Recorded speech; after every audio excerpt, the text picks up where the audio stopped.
మన సొంతం చేసుకుందాం. త్యాగపూరితమైన ఆత్మీయ జీవితాన్ని మనం కాపాడుకుందాం.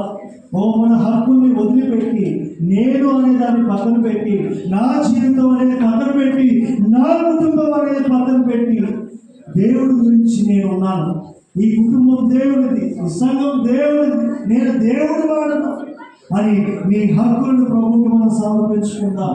హల్లెలూయా, హల్లెలూయా.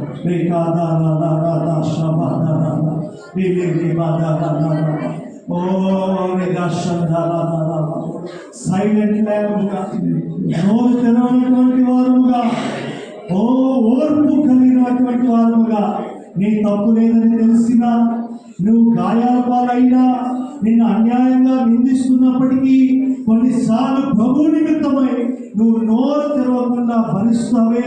ఆ యొక్క అనుభవాలు మనం సొంతం చేసుకుందాం. అటువంటి వారి హృదయాన్ని పరిశుద్ధాత్మ దేవుడు ఏలుతాడు. హల్లెలూయా. ఆయన సమాధానం మన హృదయాలు ఏలుతుంది.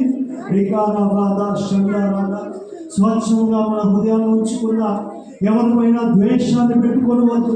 శత్రువుల్ని ప్రేమించే వారముగా, ఎవరిపైన మన హృదయాల్లో కలవరము, చెడు అభిప్రాయాలు కలిగి ఉండవద్దు.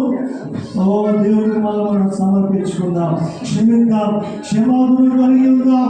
దేవుడు మిమ్మల్ని ప్రేరేపిస్తే ఇప్పుడే మన పాపాలు ఒప్పుకుందాం. ప్రకాశం సర్వముద్ర మనందరం కలిసి దేవుడిని మనం స్తుతిద్దాం. దేవుడు పరిశుద్ధాత్మ దేవుడు మనం అడుగుదాం. అయ్యా నన్ను బాగు చేయమని దేవుడిని అడుగుదాం.